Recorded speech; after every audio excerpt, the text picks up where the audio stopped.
अच्छा, last time we did up to question number 13 तक हमने किए थे। यस, क्वेश्चन नंबर 13 तक किए थे। Today we start question number 14। अच्छा, read this question.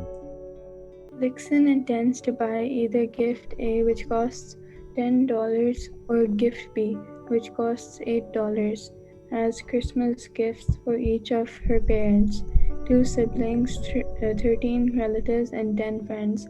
Given that she intends to spend $230, find the number of each gift she should buy.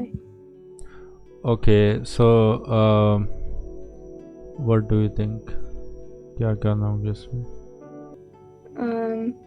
You can put gift A equal to $10 and gift B equals to $8. So, Christmas gifts for each of her parents, two siblings, 13 relatives, and 10 friends. Given that she intends to spend $230, find the number of each gift she should buy. I think you can put parents as B, siblings as S, relatives as R, and friends as F. So 2P plus 2S plus 13R plus 10F equals to 30. Okay, so for each of her parents,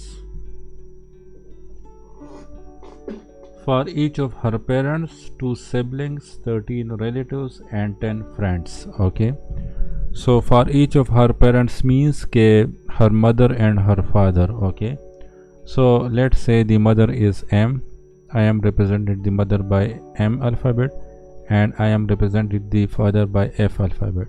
So first of all, you will need to find the total amount of gifts, like many gifts, how much gift you will need in this question. Okay, like, so for each of her parents, so M plus F, एक एक gift n का हो जाएगा, plus two siblings, so to siblings हो जाएंगे, plus 13 relatives, 13 यहाँ पे हो जाएगा, plus 10 friends. So this is the total gifts जो आपने बाय करने.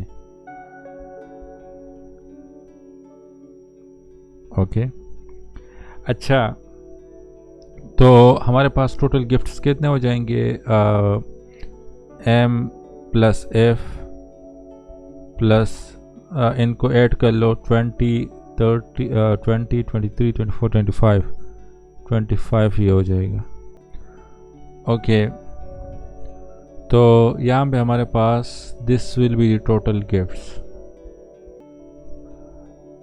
Okay, given that she intent to spend $230, यानी उनकी बजट इतनी है. Find the number of each gift she should buy. Okay, A gift cost इतना एंड बी गिफ्ट कॉस्ट इतना, and this is the total amount. So this will become 10A plus 8B, that will be equal to $230. अच्छा, यहाँ पे हमारे पास gift ए इतना है और gift B इतना है, सही है. और जो हमारे पास गिफ्ट ए का जो कॉस्ट है दैट इज़ $10, गिफ्ट बी का कॉस्ट जो है दैट इज़ $8, और जो टोटल बजट है दैट इज़ $230. ओके, लाइक अगर मैंने इन आउट ऑफ $230 मैंने कितने गिफ्ट में बाय कर सकता हूँ? So like you will need to find the A and B value. Okay, that will be your final answer. Like इसके साथ 10 के साथ मैं कौन सी वैल्यू मल्टीप्लाई कर लूँ, और यहाँ पे 8 के साथ मैं कौन सी वैल्यू मल्टीप्लाई कर लूँ, so that will be equal to 230. So that value of A and that value of B will be your final answer. Okay, like out of $230, यानी इतनी बजट में आप इतने गिफ्ट बाय कर सकते हो. गिफ्ट ए की अमाउंट इतनी होगी, गिफ्ट बी की अमाउंट इतनी होगी. Okay, so this is my first equation, ये मेरा फर्स्ट इक्वेशन बन जाएगा, फर्स्ट सिमल्टेनियस लीनियर इक्वेशन बन जाएगा। सेकंड इक्वेशन की तरफ आ जाते हैं। तो सेकंड इक्वेशन में हमारे पास यहाँ पे मैं एम ये actually you will need to buy one gift for your mother and you will need to buy one gift for your father. So instead of M and F, I will write 1 1. Okay, got it? This like father and mother, this is wrong actually. Like father और mother one ही होते हैं, तो उनको आप एक ही gift bye करोगी. So one gift will be for your mother and one gift will be for your father. Okay, so instead of writing M I will write 1 1. Okay, क्योंकि ये वैल्यू हमें पता है. अच्छा, तो gift, so the addition of gift A and B will be equal to like the total amount of gifts, which is A plus B, total amount of gift A plus total amount of gift B, that will be equal to total gifts, that will be equal to parents 1 plus 1, father and mother plus 2 siblings plus 13 relatives plus 10 friends. Okay, तो इनको आप add कर लो, that will be equal to 20, 23, 24, 25, 26 and 27. This is equation 2, this is equation 1. अच्छा, अब elimination method apply कर लेते हैं. अच्छा रानिया, यहाँ तक समझ आ गया आपको कि नहीं? कोई कंफ्यूजन तो नहीं है यहाँ तक? नहीं. ओके. अच्छा, यहाँ पे आपके माइंड में ये क्वेश्चन भी आ सकता है कि सर हम इसको इस तरह क्यों नहीं सॉल्व कर सकते कि यहाँ पे रैंडम वैल्यू पुट करते जाएं कि गिफ्ट ए को मैं अगर 2 कर दूं तो ये 20 हो जाएगा, और फिर बी को मैं फाइंड कर लूँ, so that's will be equal to 230. तो इस तरह आपने नहीं करना. क्यों नहीं करना? क्योंकि यहाँ पे उन्होंने हमें दूसरा स्टेटमेंट भी दिया है कि आपने इस कंडीशन को भी देखना है कि जो लेक्सिन है उनकी 2 सिबलिंग्स भी हैं, उनके पेरेंट्स के लिए भी एक गिफ्ट बाय करना है, सिबलिंग्स के लिए भी 2 गिफ्ट बाय करने, 13 गिफ्ट्स रिलेटिव के लिए बाय करना है और 10 फ्रेंड्स के लिए गिफ्ट बाय करनी है. तो इनको भी आपने, यानी आपने अपनी रिक्वायरमेंट को भी देखना है कि आपको टोटल गिफ्ट्स कितने चाहिए. ओके, तो दैट्स वाई लाइक आप इसी एक इक्वेशन से आप अपना क्वेश्चन इसका आंसर फाइंड नहीं कर सकती. Like you will be unable to find the gift A amount and gift B amount के गिफ्ट ए आपको कितने बाय करनी होगी आउट ऑफ दिस बजट, और गिफ्ट बी आपको कितना बाय करना पड़ेगा. So that's why you will also consider equation 2. okay, that's why you will also consider this statement. okay, तो अगर आपने इसी तरह करना है जिस तरह भी आप लाइक ये केस में ए की वैल्यू सब्सटीट्यूट कर लो, कोई भी वैल्यू यहाँ पे पुट कर लो कि लेट से हम गिफ्ट ए को 2 बाय कर लेते हैं, तो वो यहाँ पे पुट कर लो, यहाँ से फिर बी फाइंड कर लो, तो that's will be wrong. Okay, so elimination method को यहाँ पे अप्लाई कर लेते हैं. ए प्लस बी, यहाँ पे 10 मल्टीप्लाई कर लो. Okay, so your B will be equal to 20. Like this gift you will need to buy this gift, like out of this budget you can buy 20 gift B, और ये दूसरा find कर लेते हैं. गिफ्ट ए आप कितना बाय कर सकते हो आउट ऑफ $230 बजट. यहाँ से आप फाइंड कर सकते हो ए की वैल्यू, बी की वैल्यू सब्स्टिट्यूट कर लो तो 27 minus B value is 20, so your A will be equal to 7. अच्छा, सो लाइक गिफ्ट ए जो है वो आप 7 बाय कर सकती हो, गिफ्ट बी आप 20 बाय कर सकते हो. ओके, तो इसमें आपने फिर क्या करना है, ये आप पे डिपेंड करता है कि आपने डिस्ट्रीब्यूशन किस तरह करनी है. Out of 20 gift B 2 parents को दे दो. नो, इनमें से क्योंकि ये कॉस्टली है, इनमें 2 पेरेंट्स को दे दो, तो कितने रह जाएंगे? 5 रह जाएंगे, राइट रानिया? आपकी वॉइस ग्लिच हो रही है, सॉरी। अच्छा, समझ आ गया ये यहाँ तक कि नहीं? दोबारा से मैं समझा दूँ। जी, मैं अच्छा समझ गया। अच्छा, सो इट मीन्स के like you out of this budget $230, in $230 you can buy 20 gift B and 7 gift A. So gift A is costly as compared to gift B, तो इसमें out of 7 2 पेरेंट्स को दे दो तो कितने रह जाएंगे गिफ्ट A? Okay. अच्छा, okay, so out of $230, it means that out of $230 you can buy 20 gift B and 7 gift A. So gift A is costly as compared to gift B, so like you can give 2 to your parents, okay, out of 7 you can give 2 to your parents, तो कितने रह जाते हैं gift A? 5. 5 रह जाते हैं, उसमें 2 siblings को दे दो, कितने रह जाते हैं?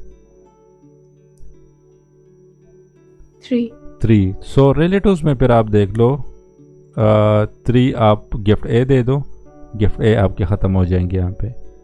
बाकी जो 10 रिलेटिव्स हैं उनको आप गिफ्ट बी दे दो, तो गिफ्ट बी कितने रह जाएंगे? 10 और 10 ये जो बाकी फ्रेंड्स हैं उनको वही गिफ्ट बी दे दो। ओके, तो इट मीन्स कि out of 230 budgets $, you can buy gift A and gift B. Okay, जब आपकी बर्थडे हो या आपकी सिबलिंग्स की बर्थडे हो या आपने कोई गिफ्ट्स देने, ओके, तो आप ये मेथड यूज़ कर सकती हो। लाइक इस क्वेश्चन में जिस तरह लाइक आपने 2 टाइप्स ऑफ गिफ्ट्स बाय करने, ओके, एक का कॉस्ट इतना है, दूसरे का कॉस्ट इतना है, तो आपने इस तरह टोटल गिफ्ट्स काउंट करने के कितने मेंबर्स को आपने लाइक रिलेटिव सिबलिंग्स उन सबको आपने काउंट करने के कितने आपके फ्रेंड्स कितने हैं जिनको आपने गिफ्ट देने, तो सारे आपने ऐड करने। So that's will be to the types of gift. आपने कितने टाइप्स ऑफ गिफ्ट चूज़ किए? यहाँ पे तो 2 टाइप्स हैं, ए और बी। अगर आपने सी को भी चूज़ किया तो वहाँ पे वो भी आप यहाँ पे पुट कर लोगे, ए प्लस बी प्लस सी। उसके बाद उन गिफ्ट्स के जो प्राइस हैं तो ए टाइम्स 10 हो जाएगा, फिर बी टाइम्स 8 हो जाएगा जिस तरह यहाँ पे हमने किया, और आपका टोटल बजट कितना है वो आपने इस साइड पे लिखना है। ओके, तो ये आप प्रैक्टिकली भी इस क्वेश्चन को सिमल्टेनियसली इक्वेशन के थ्रू आप काफ़ी इजीली अपने जो प्रैक्टिकल लाइफ में जो आपके लाइक जो मैथमेटिकली इस तरह का सिचुएशन आ जाते हैं जहाँ पे आप कंफ्यूज हो जाती हो, तो आप मैथ्स के फार्मूलाज वगैरह वहाँ पे यूज़ कर सकती हो। तो इसके थ्रू आप काफ़ी इजीली अपने आपका जो टारगेट होता है उसको आप अचीव कर सकती हो। ओके, और ये वर्ड प्रॉब्लम मैथ्स में देते भी इसलिए हैं कि लाइक अभी आपने like you know how to solve the simultaneous linear equation, but in word problem you will understand that how you will apply that simultaneous linear equation, that mathematical formulas in your practical life। तो यहाँ पे देख लो इन्होंने Luxon दिए, ये आप अपनी life में भी यूज़ कर सकते हो। लाइक यहाँ पे रानिया, तो आपका जो प्रॉब्लम है वो आप दे दो तो उसके अकॉर्डिंगली फिर आपको सोल्यूशन दे दो। तो इसको आप प्रैक्टिकल लाइफ में भी लाइक ये आपको होपफुली अंडरस्टैंड हो गया होगा कि किस तरह आपने फिर इन फ्यूचर अगर आपने कोई गिफ्ट्स वगैरह बाय करनी या कोई और चीज़ आपने बाय करनी है जिनका प्राइस ये हैं, तो उनको आप इस तरह सॉल्व कर सकते हो। अच्छा, next question, question number 15। Read this question. There are some chickens and goats on a farm. Given that the animals have a total of 50 heads and 140 legs, how many more chickens than goats are there? Very interesting question. There are some chickens and goats. Chicken के legs कितने होते हैं? 2. Okay, good. और गोट के? 4. अच्छा, given that animals have a total of 50 heads, animal it means कि हम unknown हैं, हमें पता नहीं है कि वो क्या है, चिकन है, गोट्स हैं या क्या है। बट हेड्स 50 हेड्स हैं और 140 लेग्स हैं। How many more chickens than goats are there?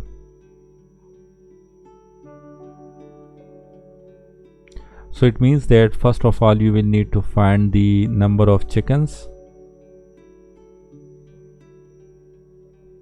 and you will need to find the number of goats. अच्छा, हमारे पास इस तरह कर लेते हैं कि लेग्स को ले लेते हैं। तो चिकन में कितने लेग्स होते हैं? 2 लेग्स Two. होते हैं, तो 2C हो जाएगा। Okay, this is for leg, not for head. Okay, 2C हो जाएगा। और गोट में 4 लेग्स होते हैं तो 4G हो जाएगा। That's will be go to like if you have 1 goat and 1 chicken, then total legs कितना हो जाएंगे? 1 चिकन है और 1 गोट है, तो गोट के 4 लेग्स होते हैं और चिकन के 2 होते हैं। टोटल कितना हो जाएंगे? 1 2 3 4 5 हो जाते हैं। और यहाँ पे C की जगह आप 1 पुट कर लो और G की जगह 1 पुट कर लो, तो वो आपके पास 4 5 6 आ जाते हैं। ये भी 6 आने चाहिए, 1 2 3 4 5 6, यहाँ से भी 6 आने। ओके, 6 लेग्स आने। सो यहाँ पे first of all we will need to find the chicken and G. Actually ये टर्मिनोलॉजी मैंने इसलिए यूज़ किए हैं जस्ट कि आपको लाइक अंडरस्टैंडिंग हो जाए कि how I use this equation like 2C plus 4G that's equal to total legs 140 हो जाएगा। Got it? C will be the number of chickens and G will be the number of goats. Okay, this is for legs. Head का क्या होगा?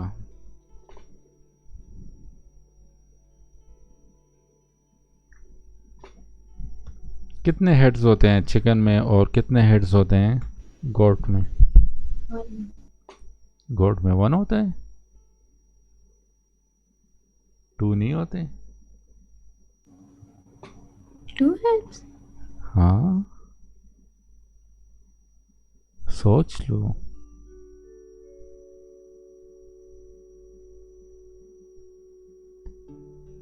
Heads chicken में भी 1 होता है। Yes, you are right. Head में भी 1 हेड, सॉरी गोट में भी 1 हेड होता है। Okay, so that's like C plus G, that's will be equal to 50. So this is your equation 2. This is your equation 1. So 2C plus 4G that's will be equal to 140 और यहाँ पे 2 multiply कर लो तो 2C plus 2G that's will be equal to 100 हो जाएगा। 2 times 50 is 100, तो plus minus हो जाएगा, ये नेगेटिव हो जाएगा, पॉजिटिव नेगेटिव हो जाएगा, ये कैंसिल हो जाएंगे। यहाँ पे आपके पास प्लस 2G हो जाएगा। ओके, ये पॉजिटिव है एंड दिस इज़ नेगेटिव, तो ये आपका 40 हो जाएगा। सो गोट्स जो हैं वो कितना हो जाएंगे? 20। इट मीन्स कि 20 आपके गोट्स हैं और जो इसमें आप C आपका क्या हो जाएगा? 50 माइनस G। सो 50 माइनस G आपका होगा 20। सो C आपका हो जाएगा 30। सो इट मीन्स के 30 चिकन्स हैं और 20 गोट्स हैं। ओके, तो अब उन्होंने क्वेश्चन किया कि how many more chickens than goats are there. So how many more chickens, कितने हैं? What will be your final answer? 10. Yeah, you have 10 more chickens than goat. Okay. Acha, so this will be the final answer. Like you will write that you will have 10 more chickens than goat. Okay, question number 16. Read this question. $80 is divided between Ethan and Michael such that 1/4 of Ethan's share is equal to 1/6 of Michael's share. How much does each of them receive? Okay, so what do you think? 1/4 E equals to 1/6M.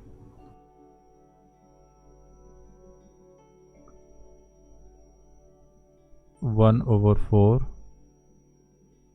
E equals 1/6M.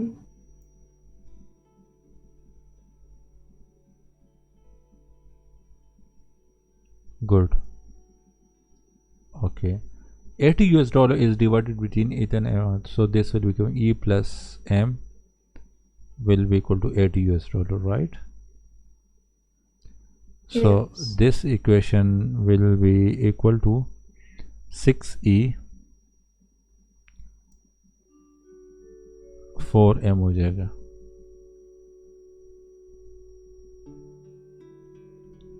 right? Yeah. So how much does each of them receive? Okay, so it means that we will need to find. अच्छा, इसको हम substitution method ही से कर लेते हैं या elimination method apply कर लेते हैं, वो भी हो सकता है कि 6e negative 4m that's will equal to 0 हो जाएगा।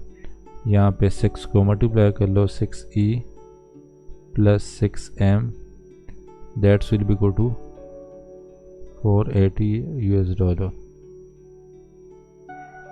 सो यहाँ पे आप साइन चेंज कर लो,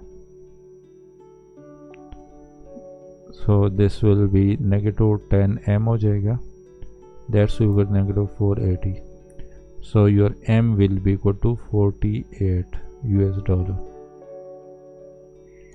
अच्छा,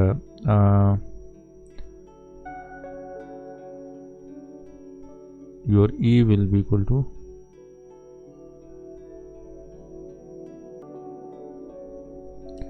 that will be equal to $80 minus m, so e will be equal to 80 minus 48 32।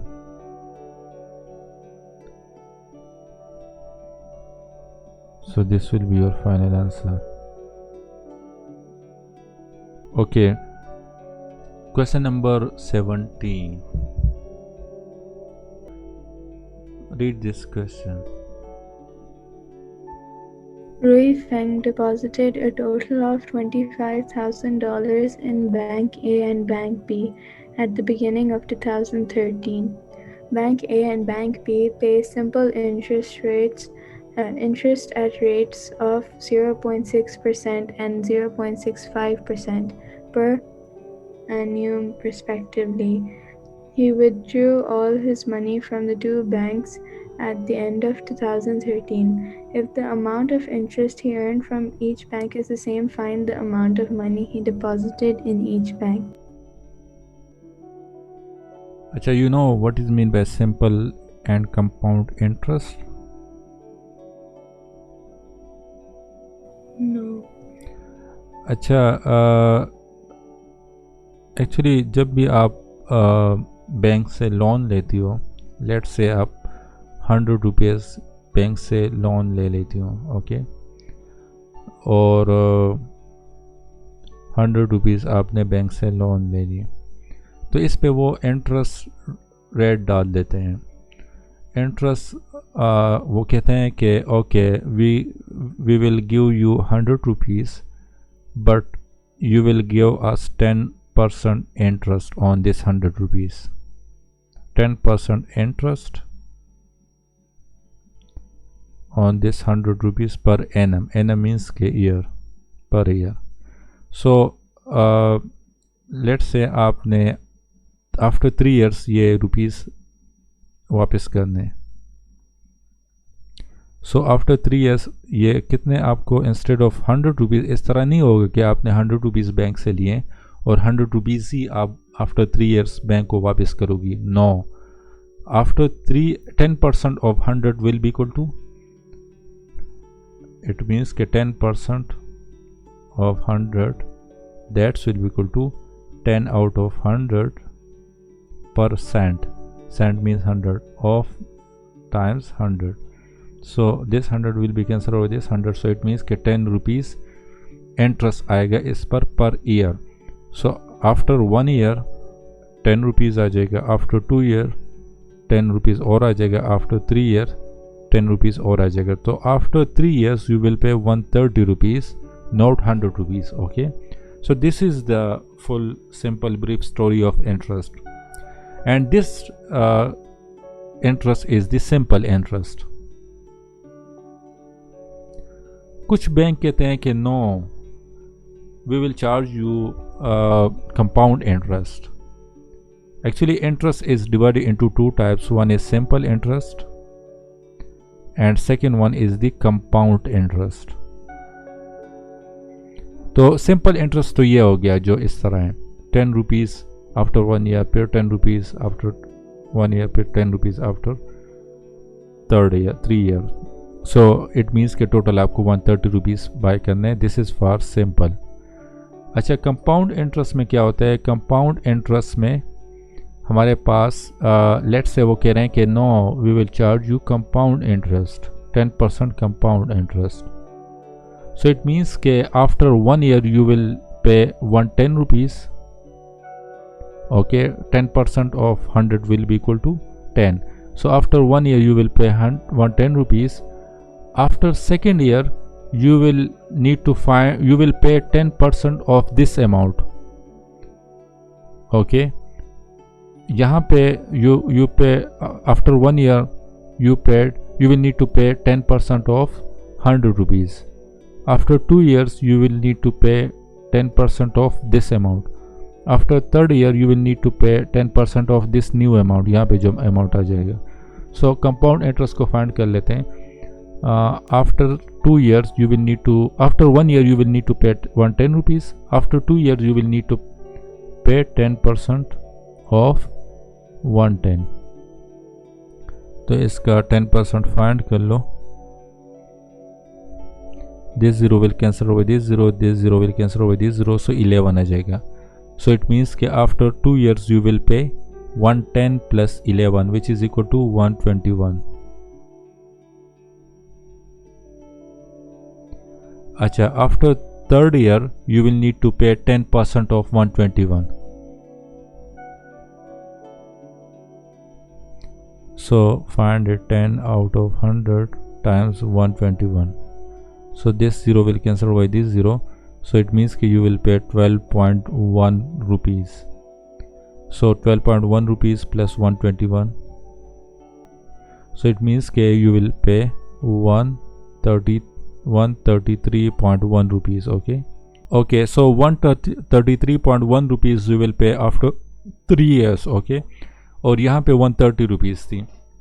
So this is, you will pay 130 rupees if bank charge you simple interest, 10% simple interest, and you will pay 133 rupees if bank charge you 10% compound interest. Compound interest में actually आपने जो last year पे जो final amount है उस पे आपने 10% apply करना है. यहाँ पे देख लो आफ्टर 1 year, तो लास्ट ईयर कितने अमाउंट था? 100 रुपीज़ थे. तो इस पे 10% आप अप्लाई कर लो तो आपके पास 110 रुपीज़ आ जाएंगे. इट मीन्स कि इस साल आपने 110 रुपीज़ देने. नेक्स्ट ईयर फिर आपने 10% ऑफ दिस साल जो प्राइस है वो उस पे आपने 10% अप्लाई करना है, और उससे जो अमाउंट आ जाए तो वो आपने सेकेंड आफ्टर 2 years वो आपने पे करने. 3rd year में फिर लास्ट मंथ ये आ जाते हैं, तो यहाँ पे जो अमाउंट है 121 उस पर आपने 10% अप्लाई करना है. उससे जो अमाउंट आ जाए वो आपका इंटरेस्ट अमाउंट होगा, उसको फिर आपने ऐड करने से अमाउंट के साथ, और यहाँ पे आपको फाइनल ये अमाउंट आ जाएगा 133.1 rupees. Understand? Got it? Yes. या कंपाउंड इंटरेस्ट किस तरह फाइंड करते हैं वो समझ आ गया आपको? Yes. सिंपल इंटरेस्ट तो काफ़ी इजी हैं, उसमें तो आपने बस सिंपल इंटरेस्ट लाइक ईजीली वो आप फाइंड कर लो, लेकिन कंपाउंड इंटरेस्ट में इतना वो इजी नहीं है. तो ये बस आपने लेटेस्ट अमाउंट देखने हैं कंपाउंड इंटरेस्ट में, जबकि सिंपल इंटरेस्ट में जो इनिशियल अमाउंट होता है उसको आपने देखना है। So this is the main difference between compound and simple interest. Latest amount means कि लास्ट ईयर कितना प्राइस था उस पर आपने 10% अप्लाई करने, और सिंपल में जो आपने जितना अमाउंट आपने लोन दिया उस पर 10% आपने अप्लाई करना है, और वो आपका होगा फिर इंटरेस्ट होगा। अच्छा, तो यहाँ पे वो कह रहे हैं कि इंटरेस्ट कितना है, 0.6% और 0.65%। मैं दोबारा इसको मीटिंग को ज्वाइन कर लेता हूँ, एक्चुअली बाल पार्ट काम नहीं कर रहा।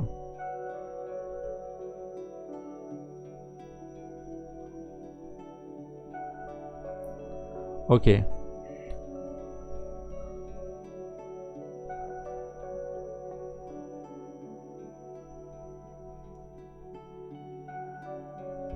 Okay, question number 17। Refund deposit eight total of इतना इन बैंक ए। बैंक ए में उन्होंने कितना डिपॉजिट किए, $25,000, और बैंक बी में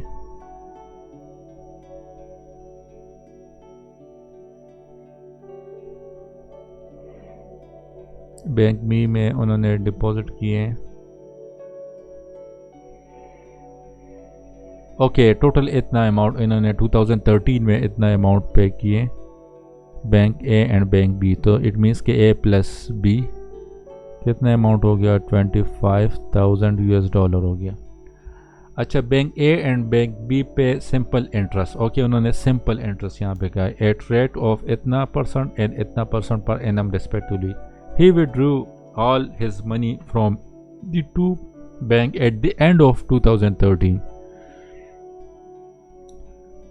So it means that at the end of 2013 तो इतना इंटरेस्ट उन पे लगेगा, okay, per year eight the end of 2013। तो इट मीन्स के after 1 year if the amount of interest he earned from each bank is the same, find the amount of money he deposited in each bank. Okay,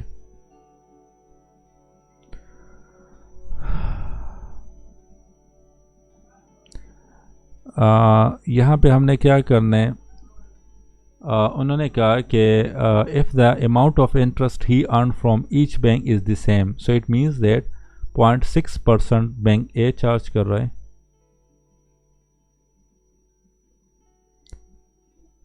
and that's equal to 0.65% bank B. It is given to अस।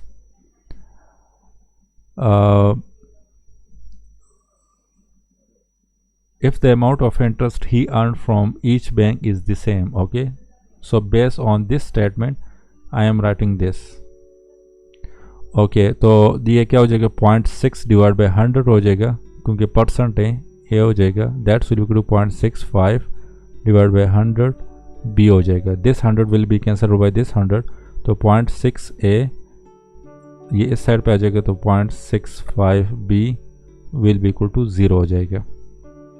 सही है। अच्छा, find the amount of money he deposited in each bank, so we need to find A and B, okay, find the amount of money he deposited in each bank। so यहाँ पे substitution method apply कर लो, तो A आपका क्या हो जाएगा, A will be equal to 0.65 B divided by 0.6 हो जाएगा।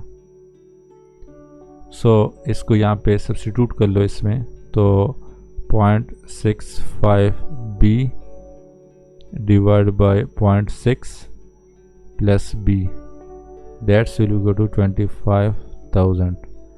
अच्छा, तो यहाँ पे भी 0.6 को मल्टीप्लाई कर लो, डिवाइड कर लो, तो instead of writing 2.6 you will write 1.6 और इन दोनों के ऐड कर लो, सो इससे आपके पास 1.25 आ जाएगा B, that will be equal to 25,000। अच्छा, अब 25,000 पॉइंट्स टाइम्स 0.6, इससे क्या आएगा, that will be equal to 15,000।